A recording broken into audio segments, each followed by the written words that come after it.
Madame, Messieurs, bonsoir. Bienvenue à cette session d'information sur nos antennes. On va prendre le titre de ces journaux. L'ancien Premier ministre et candidat à la présidentielle de décembre, Matata Ponyo, désiste à sa candidature. Il l'a annoncé hier dimanche 19 novembre, le jour même du lancement de la campagne électorale, à travers une vidéo rendue publique via les réseaux sociaux. Et de son côté, le candidat de la cohésion nationale, Martin Fayoulou, est arrivé hier dimanche à Bandounouville pour lancer à son tour sa campagne électorale. Bienvenue à toutes et à tous. Merci pour cette confiance renouvelée. On va ouvrir cette session d'information avec celle dont j'ai annoncé tantôt. Le candidat à sa propre succession, Félix Tshisekedi, a tenu sa première campagne électorale hier dimanche 19 novembre 2023 au stade de Martyrs de Kinshasa. Je vous prie de suivre ce reportage. 19 novembre 2023, la journée des débuts officiels de la campagne électorale. C'est dimanche, après avoir rendu hommage à son père Étienne Tshisekedi Wamulumba, en se recueillant sur sa tombe, Félix Tshisekedi, avant de donner les coups d'envoi de sa campagne électorale au stade de Martyrs de Kinshasa. 14h30, le stade rempli comme un œuf, la population congolaise était présente pour écouter les discours de Félix Tshisekedi, candidat à sa propre succession. Prenant la parole, Tshisekedi revient sur sa récente phrase « Vous avez le choix de répartir à zéro ou consolider nos acquis ». Le 20 décembre, pensez-y, a lancé le président Félix Tshisekedi devant un public compact venu spécialement l'écouter. Ceux qui pensaient que le Congo leur appartient, qu'il est divisible et qu'il doit être plié doivent se tenir prêts. Le 20 décembre, allons tous voter le numéro 20, a-t-il renchéri. Félix Tshisekedi a aussi dressé un bref bilan de son premier mandat et appelle la population congolaise à voter utile. Le 20 décembre 2023, le Congolais devrait partager 26 candidats à la présidentielle. Alors Félix Tshisekedi joue la carte de la continuité tout en taclant certains candidats dits de l'étranger.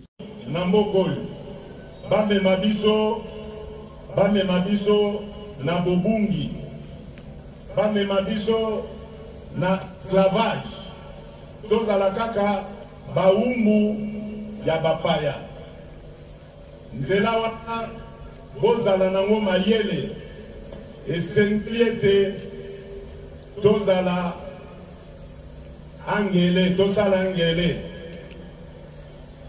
bakandida wana bokoyeba bango ndenge nini soki botuni bango batanga kombo ya monguna oyo azali kobomela biso bandeko na este bokomona bakoka kotanga kombo na ye te baza koyebisa bino ke bango bakosilisa bitumba ya este na 6 mois botuna bango lokola bayebi ke bakosilisa yango na 6 mois et sabino moi ya liboso bakosala nini moi ya mibale bakosala nini moi ya misato bakosala nini tito okoma na 6 mois bolanda ba discours wana te ezali ba discours ya kolalisa bino bongi ngai oyo naza koloba na bino na pesa loboko ntango nakomi mokonzi ya mboka oyo napesi loboko na mokonzi ya Rwanda nalobi na ye ndeko makambo oyo ya kodestabilizaka mboka na ngai nalingi yango lisusu te tozali bandeko tokovanda bamboka na tokovanda bavoisin seko na seko koluka misala oyo tokoki kosala coopération tokoki kosala oyo ekoki komema mboka bamboka na biso na nzela ya malamu ba peuple na biso esepela asali akosi ngai na kondima nzokande mayele na ye ezalaki ya kobomaka ngai na mokongo yango ntango na ye kofongola miso nalobi na ye yo na ngai masolo ya ngai na yo abuo. Rappelons que cet exercice de 20 décembre reste le seul qui permettra d'élire un président pour les 5 prochaines années de la République démocratique du Congo. Après le lancement officiel de la campagne électorale de l'Union sacrée de la Nation, hier dimanche, au stade de martyrs de Kinshasa, Félix-Antoine Tshisekedi Tshilombo était présenté officiellement comme potentiel candidat à la présidentielle du 20 décembre prochain. À ces sujets, quelques politiques ont réagi au micro de Dieudonné Mouzika et Elias Lokesso. Suivez.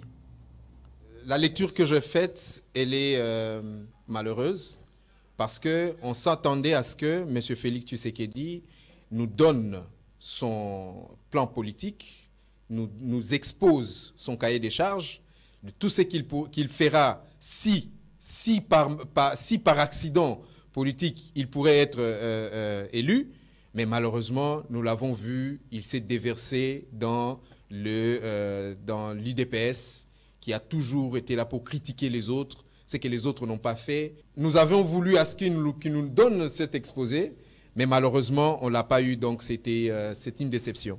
Bon, la foule ça ne dit rien. Nous avons vu à cette foule-là les gens sortir avec de l'argent. J'ai appréhendé 2 mamans au niveau de l'UPEN, à qui nous avons posé la question. Et ces mamans ont dit non, non, nous on nous a demandé d'y aller et on nous a donné 10 000 francs. Et voilà les 10 000 francs que nous avons reçus avec une bouteille d'eau. Bon, ce qui était tout à fait normal. Et voilà, donc ces gens-là sont partis parce qu'ils ont faim. L'activité d'hier, je pense que les chiffres, des images ont parlé. C'était le consentement des peuples congolais.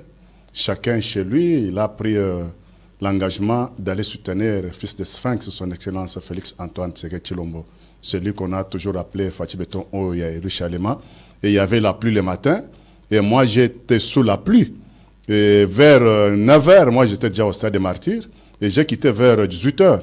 Je n'ai pas vu là où il y avait eu les donations de l'argent. J'étais même avec des amis qui ont quitté Kolwezi, le président fédéral Elie Deloalabade, de Kolwezi pour Kinshasa, dans son propre frais, et il s'est logé lui-même, sans pourtant tenir compte que non, non, il y aura de ceci, de cela.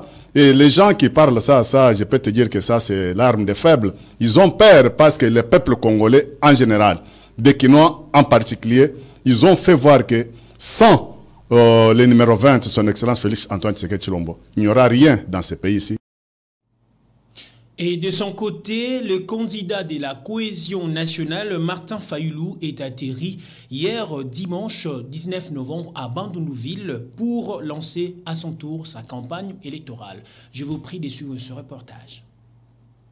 Le candidat président de la République, Martin Fayulu, a lancé sa campagne ce dimanche 19 novembre 2023 dans la ville de Bandundu, dans la province d'Ekwilu. Le candidat de la cohésion nationale a tenu devant de milliers de Congolais un meeting axé sur l'unité et le développement, ensemble avec les membres de son parti politique SID et la population de Bandundu. Se présentant comme candidat de la rupture et de la lutte contre les antivaleurs, Martin Fayulu s'intéresse particulièrement à la construction et réhabilitation des infrastructures. Débordé par l'engouement autour du lancement de sa campagne à Bandundu, Martin Fayulu apprécie le Congo et la ville de Bandundu tout en signifiant que l'heure a sonné pour transformer le Grand Congo.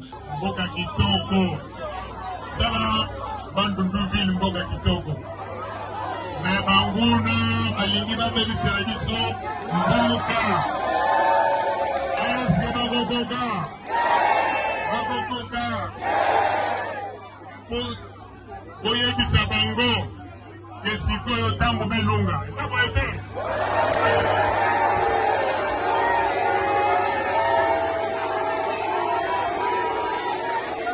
ntango belunga mpona kobongisa mboka. Pour Martin Fayulu, il va bâtir un État libre, fort, digne et prospère. Il va aussi assurer l'intégrité territoriale du pays, la cohésion nationale et promouvoir la gouvernance des terrains. Une bonne éducation aux Congolais, promouvoir l'agriculture pour donner à manger aux Congolais, le bien social de base, l'eau, l'électricité et la santé. Réhabiliter et construire des routes, le train et construire des voies ferrées, exploiter les fleuves Congo et d'autres voies lacustres Fin des citations. À titre de rappel, le 19 novembre marque les débuts officiels de la campagne électorale présidentielle, législatives et provinciales et se clôtureront le 18 décembre 2023 avec 26 candidats qui concourent le 5 ans à venir. Et cette information, je l'ai aussi annoncée dans le sommaire de cette édition. L'ancien Premier ministre et candidat à la présidentielle de décembre, Matata Ponyo, désiste à sa candidature. Il a annoncé hier dimanche 19 novembre, le jour même du lancement officiel de la campagne électorale à travers une vidéo rendue publique via les réseaux sociaux. Mélodie Diangikouloa nous en dit plus. Dans sa vidéo publiée sur son compte X, le président du LGD, Augustin Matata Ponyo, explique son retrait de la course à la présidentielle de décembre 2023, afin de contrecarrer, selon lui, les fraudes politiques élaborées par le régime actuel. Cependant, dans le souci de se maintenir coûte que coûte au pouvoir, le régime en place a intelligemment élaboré un système complexe de fraude électorale massive et de corruption. En vue de maximiser les voix et surtout pour faire échec à la manœuvre du pouvoir, l'urgence d'une candidature unique de l'opposition s'impose comme la meilleure stratégie qui soit. Telle est l'avis de tous les experts. Ainsi, à la suite des consultations qui se sont tenues à Pretoria, en Afrique du Sud, Moïse Katumbi Chapwe se dégage comme le candidat pouvant conduire les tickets de l'opposition représentés par 4 grands partis et regroupements ayant pris part à ces assises. En référence à cette recommandation et conformément à la décision de mon parti, je tiens à annoncer mon désistement de la course présidentielle de décembre 2023 en faveur de Moïse Katumbi Chapwe. En guise de rappel, les récentes concertations qui se sont tenues à Pretoria, en Afrique du Sud, il y a quelques jours, entre les délégués de certains partis de l'opposition, avaient pour but de choisir parmi leurs leaders un candidat unique de l'opposition. Une réunion de laquelle Martin Fayoulou, aussi candidat à la présidentielle et membre de l'opposition, avait été écarté. Malgré cette annonce de Augustin Matata Ponyo, la décision sur le choix d'un candidat unique de l'opposition n'a pas encore été prise, bien que la campagne électorale ait été lancée.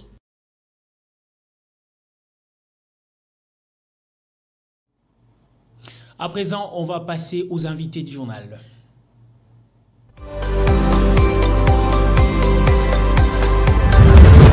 L'invité du journal. Voilà, c'est notre invité du journal de ce soir, messieurs, dames. Il s'agit de messieurs Joseph Edeba, président fédéral de LGD Lukunga 1 et en même temps candidat député national. Monsieur Edeba, bonsoir et bienvenue. Bonsoir, messieurs les journalistes. Merci de l'invitation. En tout cas, nous vous prions pour cela. Aujourd'hui, Matata Ponyo se rallie enfin avec Moïse Katumbi. Qu'est-ce qui se passe? Exactement, comme vous le constatez, monsieur le journaliste, notre président, le camarade Augustin Matata Ponyo, s'est rallié à Moïse Katumbi afin de composer une force politique pour battre notre adversaire d'en face. Il est clair que nos amis du pouvoir actuel boutiquent tout de manière à favoriser la fraude électorale. Et face à la machine de la fraude électorale de l'UDPS, il est important pour les leaders de l'opposition de, n'est-ce pas, composer les forces positives, enfin de, n'est-ce pas, aligner un candidat qui va représenter valablement le peuple congolais aux élections de 2023. C'est ainsi que, sportivement, le président national du LGD a accepté de, n'est-ce pas, faire un sursaut politique pour, n'est-ce pas, se faire représenter au travers les candidats uniques de l'opposition, en l'occurrence, Messieurs Moïse Katumbi Chapwe, qui est notre candidat et les candidats du peuple, voire même les candidats de Dieu. Là, c'est vous qui le dites. Mais faire ces sursauts pour aller soutenir Moïse Katumbi, n'est-ce pas une sorte de saboter sa propre vision de gouvernance qu'il incarne? La propre vision du leadership de gouvernance consiste à, n'est-ce pas, réunir les forces positives ensemble pour, n'est-ce pas, œuvrer pour le bien-être social du peuple congolais, mais aussi pour le développement de notre nation. Alors, ce n'est pas en principe, ce que vous définissez, les sabotages ou bien le recul puisqu'il n'y a pas une vision claire de gouvernance. M. Matata Ponyo était un ancien Premier ministre dans ce pays qui est unique en son genre en termes de résultats qu'il a donnés pendant l'époque de sa gouvernance à la tête de la primature. Et donc, en effet, en termes de compétences, c'est un monsieur qui est pétri de talents, qui a les qualités nécessaires pour, n'est-ce pas, gouverner ce pays vers des horizons en tout cas prometteurs. Mais cependant, l'importance nationale, la nécessité de, n'est-ce pas, faire partir tous ces usurpateurs du pouvoir aujourd'hui, tous ces gens qui favorisent la fraude. Alors, exactement, les tenants du pouvoir actuellement, c'est représenté par Félix Antoine Tshisekedi. Vous avez vous-même remarqué tout à l'heure, à la sortie ou bien au lancement de la campagne électorale du camp d'en face, qu'on a monnayé la participation des Congolais au stade. C'est ridicule.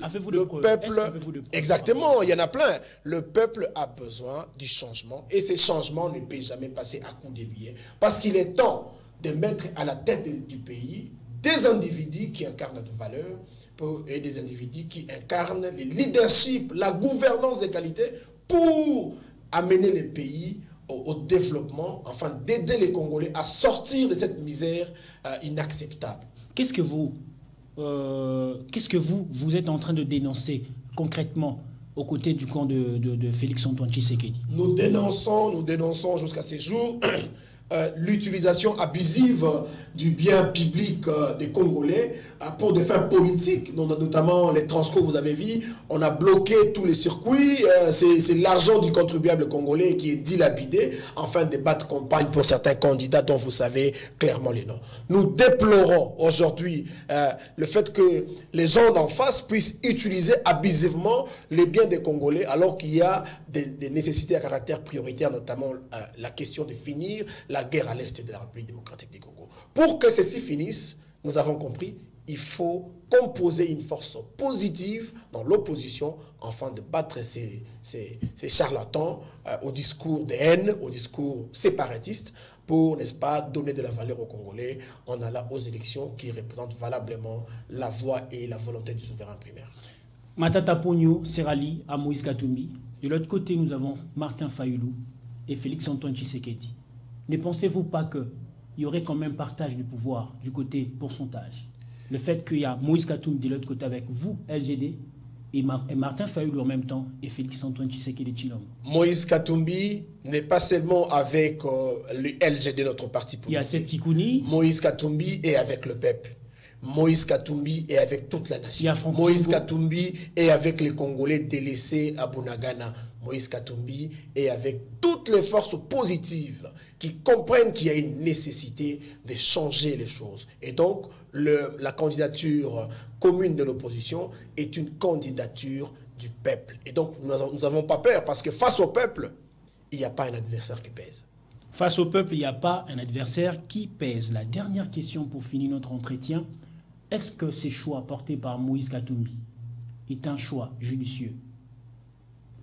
Le choix du candidat commun de l'opposition est un choix judiciaire, un choix basé sur les critères, un choix qui respecte, n'est-ce pas, l'esprit politique et, n'est-ce pas, patriotique du développement de notre nation. Vous allez vous rendre compte que nous avons conçu un programme commun de gouvernance et il y a aussi des critères en termes d'ancrage, mais aussi de l'implantation du parti et même de nos regroupements dans la République démocratique du Congo, afin de faire face à la machine de la fraude de l'UDPS. Et donc, c'est un choix judiciaire, un choix de la valeur ajoutée, un choix qui, n'est-ce pas, nous amènera exactement à la victoire. C'est comme ça que vous êtes rendu compte que nous, au LGD, nous avons accepté volontiers de nous aligner derrière Moïse Katumbi et de faire bloc ensemble pour gouverner ce pays vers un progrès, en tout cas, qui profite aux Congolais. Pour gouverner ces pays, vous avez un dernier mot. La caméra est devant vous. Nous sommes en train de lancer un appel à tous nos compatriotes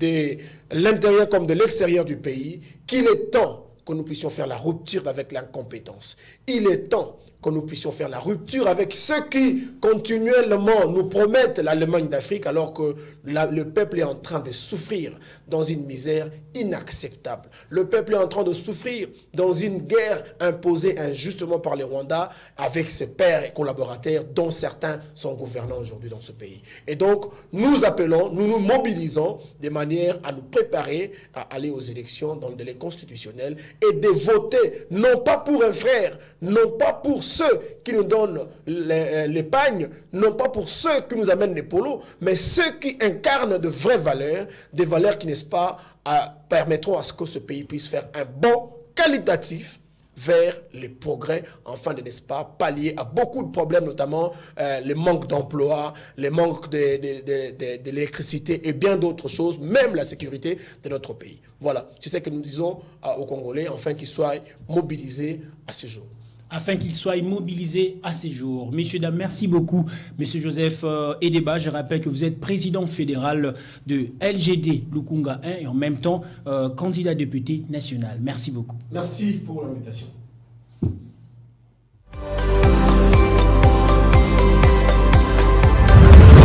L'invité du journal. Voilà, nous continuons notre série de invités du journal de ce soir et pour ces instants, je reçois encore une fois de plus la structure Africa Bless Israël dans sa branche Béni Israël. Ils sont avec moi sur ce plateau. Il s'agit de messieurs les révérends Albert Mbenga Ukulangai, président fondateur et visionnaire de l'Africa Bless Israël et aussi représentant légal de la RDC Béni Israël, à qui nous saluons. Bonsoir et bienvenue messieurs. Bonsoir, messieurs les journalistes. Merci beaucoup d'avoir accepté notre invitation. Et de votre côté, tout proche de vous, il y a Madame Lydie Kinkalankala Ndidi, qui est présidente de la Ligue internationale de femmes africaines amies d'Israël. Bonsoir et bienvenue, Madame. Bonsoir, Monsieur Teddy Tezo. Merci beaucoup. Merci beaucoup, Madame Lydie. Alors, nous parlons aujourd'hui de ce que vous êtes venu nous apporter ce soir. RDC Béni Israël. C'est quoi RDC Béni Israël, messieurs les révérends? Merci, chers journalistes, et salutations, shalom à tous les téléspectateurs et téléspectatrices. Nous vous saluons dans le nom de notre Seigneur Sauveur Jésus-Christ de Nazareth. RD Congo Béni Israël, c'est la branche de l'organisation continentale qui s'appelle Africa Bless Israël, que je dirige depuis 2012. En Afrique du Sud, à Cape Town. Nous sommes ici parce que nous croyons, nous sommes là pour célébrer l'amitié entre juifs et chrétiens africains dans le but de promouvoir l'unité, la paix et le développement. Donc, nous croyons que l'Afrique est pratiquement la réponse à toute solution, à toute question qui s'est posée en Israël dans les temps, à partir d'Abraham, Joseph et tout le monde, même notre Seigneur Jésus-Christ de Nazareth, à un moment donné, il était réfugié en Afrique. Je pense que cette nation que Dieu a choisie de lui-même, la nation d'Israël, à tout moment qu'elle devait se développer ou quelque chose de nouveau devait arriver en Israël, il devait séjourner en Afrique. C'est pourquoi nous croyons qu'en ce moment où le monde est en pleine mutation, le monde se cherche après la Covid, le monde se cherche avec la guerre de l'Ukraine, et le monde se cherche avec beaucoup d'autres conflits qui se passent, voire même dans notre continent, l'Afrique, à l'Afrique de l'Ouest. Il est temps pour que la RDC, qui est, comme François Fanon disait, que l'Afrique a la forme d'un revolver dont la gâchette se trouve au Congo, nous pensons qu'il est temps pour que le Congo, selon le debout congolais, uni par le sort, pour l'effort, pour l'indépendance, il est temps que le Congo s'élève pour que l'Afrique puisse commencer à marcher. Pour que l'Afrique puisse commencer à marcher. Et cela ne pourra se faire qu'ensemble avec un partenaire idéal, c'est Israël. Waouh, c'est magnifique. On va revenir du côté de Madame Lydie. Madame Lydie, quels sont les objectifs et visions que vous poursuivez? Le fait de dire que vous travaillez en connivence avec Israël, quels sont les objectifs que vous poursuivez? Oui, les objectifs sont ceux de collaborer avec Israël. Parce que nous parlons de la spiritualité et du développement. Et quand on parle de spiritualité, nous disons c'est la RD Congo. Nous croyons, la majorité de la population croit au Seigneur Jésus-Christ. Donc cette majorité est chrétienne. Et nous suivons aussi cet objectif du développement. C'est-à-dire, tout Congolais, tout Africain, ensemble, nous devons nous unir pour célébrer l'amitié qui est entre nous, les Africains, aussi avec les Juifs. Pourquoi? Parce que nous devons avoir le développement qu'avec Israël, qui est notre partenaire de l'innovation. Mais pourquoi seulement Israël? Parce que vous dites, il faut que l'Afrique, ou soit la RDC, puisse savoir. Il faut, vous le faites avec beaucoup de force de mots. Il faut que la RDC puisse collaborer avec Israël. Pourquoi seulement Israël? Parce que c'est Israël qui est un partenaire idéal. Et les développements tels que le président de la République, avec son discours, a parlé de l'agriculture. C'est l'agriculture qui développerait ces pays, tel que cela s'est fait en Israël. Et nous avons passé 87 jours en Israël. Nous étions reçus par cette structure Machab, là où on parle de la formation, là où nous avons rencontré même les Chinois venir chercher la dernière invention en agriculture en Israël, pour leur développement. Et nous disons, c'est Israël qui est un vrai partenaire de l'innovation. Et nous ne devons pas chercher ailleurs, puisque nous avons 8 millions de terres arables. Pendant qu'Israël, avec sa terre, c'est un désert, Israël, nous étions là. Justement. Si vous allez voir comment ils sont en train de cultiver et de nourrir l'Europe, et nous disons, nous n'allons pas tergiverser, nous n'allons qu'aller droit jusque-là, parce que nous avons des relations spirituelles et également le développement doit passer par eux. Nous devons bénir Israël parce que c'est biblique. C'est lui qui bénit les dieux d'Abraham, d'Isaac, de Jacob, selon Genèse 12, chapitre 1er et à 3. Je bénirai qui te bénira. Alors, comment est-ce que nous pouvons regarder ailleurs, sinon directement voir ces partenaires de l'innovation?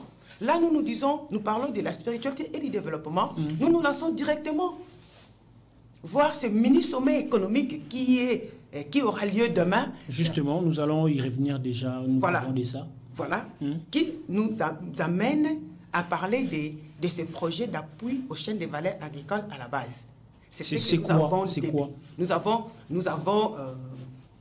Nous sommes allés en Israël pour présenter ce projet-là. Projet d'appui aux chaînes de valeur agricole à la base. C'est-à-dire, avec tout ce que nous avons comme terre arable, nous avons demandé l'intelligence juive qu'ils viennent nous former, nous, peuple congolais, tout le monde qui a sa terre, toute église. Vous êtes un politicien, vous êtes quelqu'un, vous avez votre ONG, vous avez des terres, vous avez votre famille qui a des terres. Soyez membre à Congo Béni Israël avec l'appui des Juifs, puisque nous avons déjà entamé des procédures de collaboration avec eux. À Machav, comme j'allais dit, ils viendront nous former et avoir des semences cultivées ici dans notre pays. Ces projets d'appui aux chaînes de valeur agricole, cela veut dire la RD Congo n'a pas acheté des terres. La RD Congo va utiliser les terres de M. Herbie. Vos terres, si vous en avez dans la famille. Et puis nous allons demander cette collaboration des Juifs. Nous allons produire sur place, dans votre village. Et puis créer des petites usines de production sur place. Parce que nous disons bâtir la RD Congo en RD Congo. Bâtir la RD Congo en RD Congo avec les partenaires de l'innovation qui sont les Juifs, donc Israël. Voilà. Messieurs les révérends, l'activité en question, le mini-sommet économique de l'innovation, ça sera quand, quel jour, où À quelle heure? L'activité aura lieu demain. Déjà demain? Demain à Sainte-Anne, la salle polyvalente Sainte-Anne. Et là où nous aurons, ça commence à partir de 14h, 14h30. Et nous tenons à ce que, vous savez, l'ambassadeur d'Israël était dernièrement ici au Congo. Et effectivement, c'est notre structure qui l'a invité. Et il a pu rencontrer certaines autorités de la place, voire même le président de la République.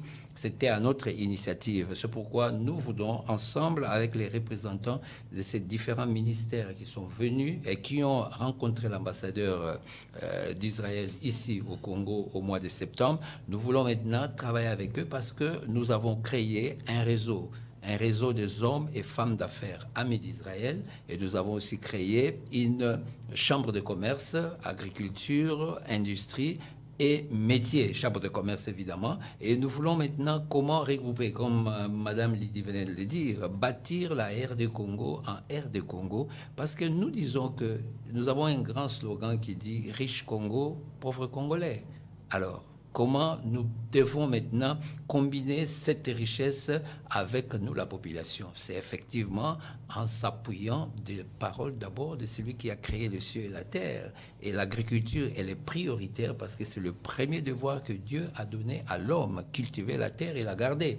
Mais c'est fait que dans notre pays, nous avons abandonné la terre, nous avons laissé cela à d'autres, ce sont eux maintenant qui se réjouissent et nous sommes devenus des sous-traitants. Ouais. C'est pourquoi il est grand temps maintenant que l'agriculture, qui est la base, la priorité de tout, celle qui dépense tous les budgets du Congo, c'est juste l'importation. Voilà. Justement, s'il faut, j'ai entendu Madame Lydie dire qu'elle souhaite que vous souhaitez que les gens puissent venir s'intégrer à votre vision. Si les gens veulent vous atteindre ou vous contacter, on va vous contacter où? Le bureau, le numéro, et puis les derniers mots, rapidement. Ok. Pour le bureau, nous sommes situés sur le croisement des avenues Kabambar et l'avenue Kabambar et Kassai. C'est là où nous nous trouvons. Et effectivement, le numéro qu'on peut atteindre, c'est d'abord le numéro 0977 357 et 910. Et Madame peut donner un autre numéro. Voilà. 081 00 75 55 2. Voilà, merci beaucoup Madame et Messieurs. Je rappelle, chers téléspectateurs, j'avais reçu pour vous ici sur ce plateau, dans le cadre de votre journal bien sûr, Monsieur le révérend Albert Mbenga Ukulangai, qui est président fondateur et visionnaire de l'Afrique Cablesse Israël, représentant légal de la RD Congo, béni Israël, et Madame Lydie Kikalankala Ndidi, présidente de la Ligue internationale de femmes africaines amies d'Israël. Merci messieurs, dames. Merci.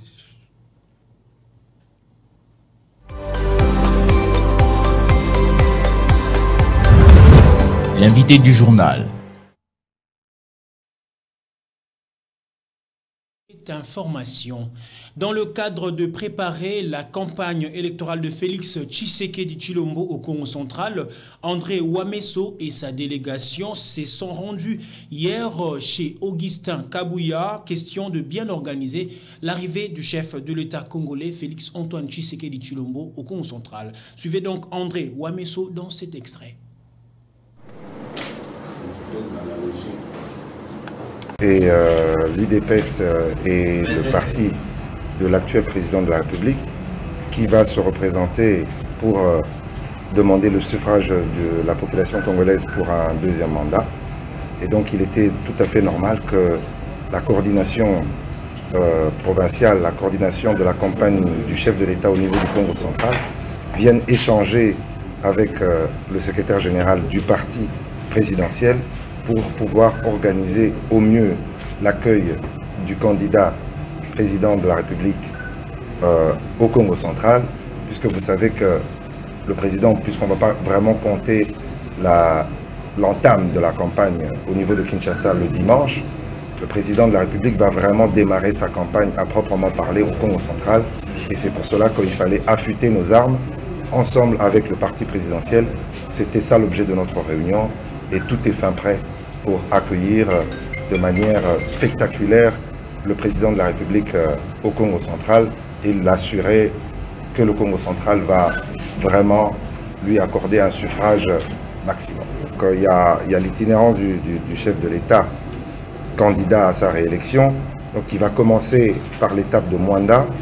Mwanda, il va faire les grandes villes Boma, Matadi, il va aller à Tchela, Singini, il va s'arrêter à Songololo, Kimpese, Manzangungu, Kisantu, et s'il y a le temps, c'est Kasangulu, mais en tout cas, il retournera à Kasangulu encore après. Donc, le Congo central, ça sera 2 fois dans ce mois de campagne. Donc, le Congo central est vraiment heureux de toute l'attention que le président de la République lui manifeste.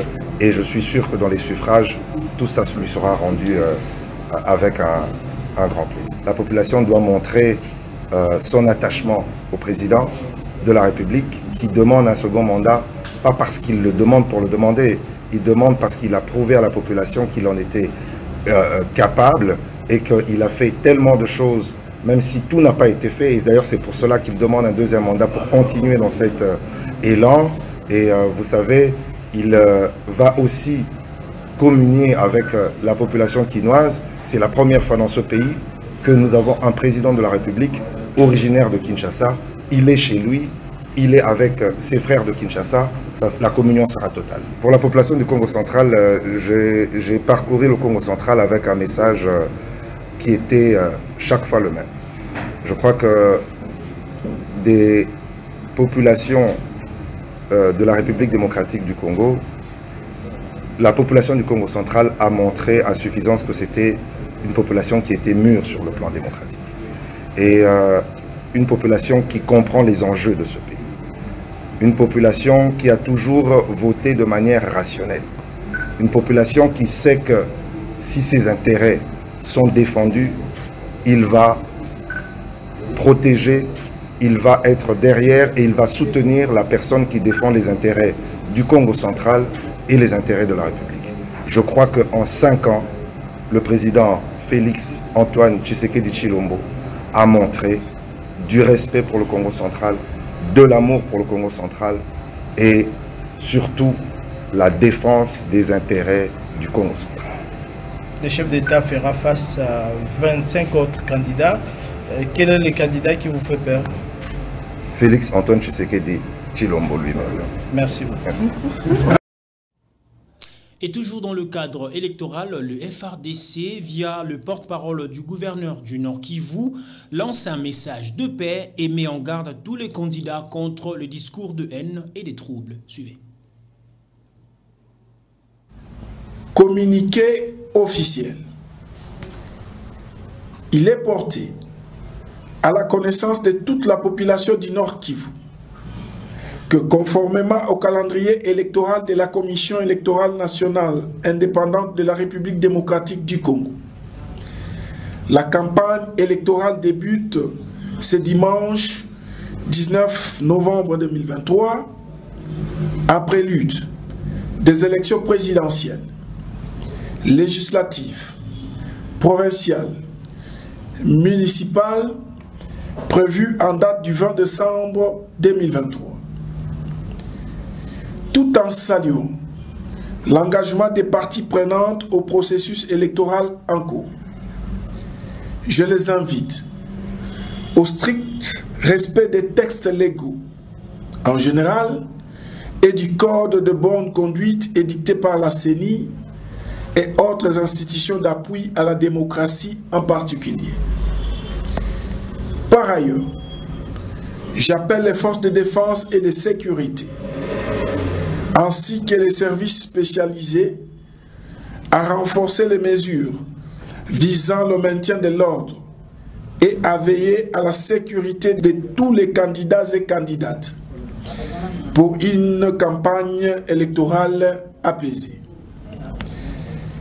Bien plus, je mets en garde toute candidate ou tout candidat dont le comportement ou celui de ses partisans sera de nature à compromettre la paix, la sécurité et l'ordre public, surtout en cette période où la province du Nord Kivu est victime d'une guerre d'agression lui imposée par le Rwanda sous le label du M23. Il est donc demandé à toutes et à tous d'éviter les discours de haine, de xénophobie, de subversion, de manipulation sous peine d'être poursuivis par les organes compétents. Fait à Goma, le 18 novembre 2023, le gouverneur de province ad intérim, Chirimwa Minkuba Peter, général-major. Et toujours dans le cadre électoral, de son côté, Noël Tchani, candidat à l'élection présidentielle, dévoile son objectif et vision pour le Congo une fois élu président de la République démocratique du Congo. Suivez donc Noël Tchani au travers cet extrait. La RDC est un pays très riche en ressources naturelles, mais avec une population très pauvre aussi. La raison pour laquelle nous sommes arrivés à cette dichotomie, cette situation, c'est à cause de la mauvaise gouvernance, à cause du mauvais leadership du pays depuis 1960 jusqu'à ce jour. Les gens qui ont géré le Congo l'ont géré comme étant des biens privés, au lieu que ce soit un pays qui met de ses ressources naturelles à la disposition de toute la population pour améliorer donc leur standard de vie. Alors, je me suis posé la question pourquoi le leadership congolais est mauvais depuis 1960. J'ai trouvé la réponse. La réponse, c'est que le leadership congolais n'a pas été préparé suffisamment avant d'accéder aux fonctions de magistrature suprême. Il n'a pas été préparé ni sur le plan éducationnel, ni sur le plan d'expérience professionnelle. Et je me suis posé la question de savoir, est-ce que je peux offrir mieux que ceux qui ont géré le Congo jusqu'à présent? Ma réponse est oui. J'ai l'expérience qu'aucun leader congolais qui a géré ce pays depuis 1960 jusqu'à aujourd'hui n'a. Pendant que les autres n'étaient pas préparés pour gérer le pays, ils sont arrivés accidentellement au pouvoir. Je suis préparé jusqu'aux dents pour faire la différence. Je porte des gants blancs. Pourquoi? Parce que le Congo a été cloué au sol par des antivaleurs. Corruption, détournement des fonds publics, prédation des ressources naturelles, rébellions meurtrières qui ont endeuillé toute la République. Noël Tchani ne fait pas partie des gens qui ont touché à ces antivaleurs-là. Je suis propre comme la neige. Jamais trempé dans la corruption, jamais trempé dans les détournements des fonds publics, jamais trempé dans la prédation des ressources naturelles et jamais trempé dans les rébellions meurtrières qui ont endeuillé la République. Et je pense que le nouveau leadership congolais doit refléter ce renouveau-là. Pourquoi? Parce que si on répète les mêmes erreurs du passé, nous n'allons jamais donner au peuple congolais des recettes nouvelles. Par conséquent, essayez-moi. Je suis un homme nouveau, avec une philosophie nouvelle et surtout avec des valeurs qui sous-tendent en réalité la République démocratique du Congo. Parlons enseignement supérieur et universitaire dans ces journaux, messieurs, dames.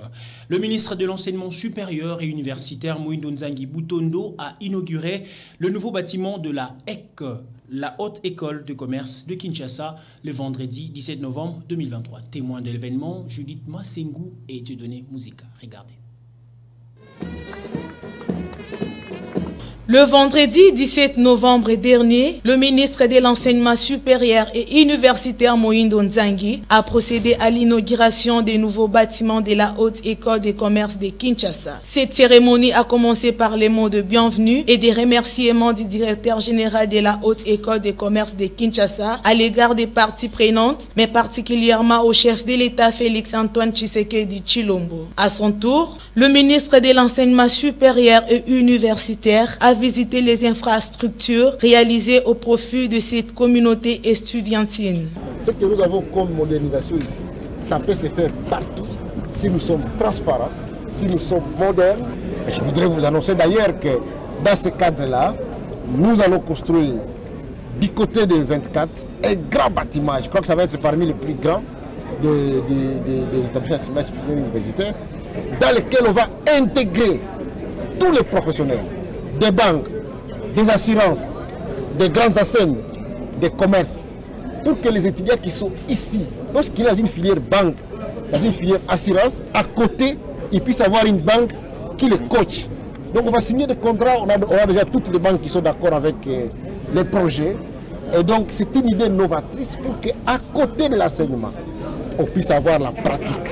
La Haute École de Commerce de Kinshasa, vous vous souviendrez que son Excellence, Monsieur le Ministre de l'Enseignement supérieur universitaire, avait interrompu certaines activités, notamment l'inauguration d'un grand bâtiment de 24 auditoires et visiter les infrastructures réalisées à cause des programmes IRJA qui était prévu ce jour. Il est revenu achever ce qu'il avait commencé. C'est donc avec une note de la grande satisfaction de toute la communauté que nous pouvons maintenant utiliser les nouveaux auditoires. Nous allons poursuivre les travaux en cours et commencer d'autres pour le bien-être de toute la communauté. Il s'est dénoté que le ministre de l'Intérieur de la coordination estudiantine a remercié le ministre de l'Enseignement supérieur et universitaire d'avoir réalisé ses promesses et appelle les étudiants à la bonne gestion des nouveaux édifices. Primo, je vais d'abord commencer par remercier le ministre de l'ESI, Moïndo Nzangi, son Excellence, pour avoir honoré sa parole, parce qu'il nous avait promis les lundis passés qu'il va rentrer pour venir bel et bien inaugurer les nouveaux bâtiments ainsi que l'espace entrepreneurial de la Haute École de Commerce de Kinshasa. J'interpelle tous mes collègues étudiants. Nous sommes au moment où nous ne voulons pas la révolution, mais plutôt la réforme. De protéger les bâtiments qu'on nous a construits, ainsi que l'espace entrepreneurial, pour que nous puissions étudier au standard international, comme on voit même ailleurs. C'est pourquoi je demande aux collègues de ne pas abîmer ou soit casser les nouveaux bâtiments, voire même notre espace entrepreneurial. Pour rappel, la Haute École de Commerce de Kinshasa était appelée Institut supérieur de Commerce de Kinshasa et la cérémonie officielle du changement du nom était intervenue en date du lundi 13 novembre 2023 par le ministre d'Enseignement supérieur et universitaire Moïndo Nzangi. Voilà, c'était un reportage de Judith Massengou et Dieudonné Mouzika. La route Secomaf, prenant le long de la route Quartier 1 jusqu'au Congo central, est en train de revoir encore sa belle robe. Avec 15 km déjà construits et la population de ces coins est très satisfaite, tout en saluant les efforts du président actuel, chef de l'État Félix-Antoine Tshisekedi Tshilombo. Suivez donc ce reportage. Démarré depuis le 29 janvier de l'année dernière, dans le cadre du projet Tshilé-Gelou, initié par le chef de l'État, Félix-Antoine Tshisekedi Tshilombo, les travaux de construction des ouvrages de l'assainissement se poursuivent en bon train. Le long de cette route des dessertes agricoles reliant la ville de Kinshasa par le quartier 1 dans la commune de Ndjili à la province du Congo central à partir des Kansangoulou. Et ça vraiment extraordinaire pour tout le monde. Yaboye Zalate. Zela oyo ezalaki boye te ezalaki soki mbula ebeti okoleka te ezala moto ezala bata makolo tokoleka te mais lelo oyo tomoni Fati Beton asaleli biso eloko oyo esalema te baprésident baleka me bate kosala eloko ya boye te Fati Beton umela lelo oyo na ba 3 pine na bakete komi koya na kata manzanza ezala kete ezala 3 pine toyebaki teke bakoya mais l'aide à Fati Beton na misala oyo azali kosala akotiseli biso eloko oyo esalema te na RDC awa na nzela oyo ya Secomaf. Ici est de rappeler que plus de 10 km de travaux de réhabilitation de cette route Secomaf a été déjà exécuté. Voilà, c'est par ce reportage que nous allons boucler complètement cette session d'information. Mais vous qui nous avez pris en cours des diffusions, voici le principal titre à retenir. L'ancien Premier ministre et candidat à la présidentielle de décembre, Matata Ponyo, désiste à sa candidature. Il l'a fait savoir hier dimanche 19 novembre, le jour même du lancement de la campagne électorale à travers une vidéo rendue publique via les réseaux sociaux. Et de son côté, les candidats à la cohésion nationale, Martin Fayoulou, est arrivé hier dimanche à Bandundu-Ville pour lancer à son tour sa campagne électorale. Ainsi s'achève cette session d'information sur nos antennes. Messieurs, dames, merci encore une fois de plus pour cette confiance renouvelée. Vivez en paix, vivez erré. Bonne soirée chez vous. Au revoir.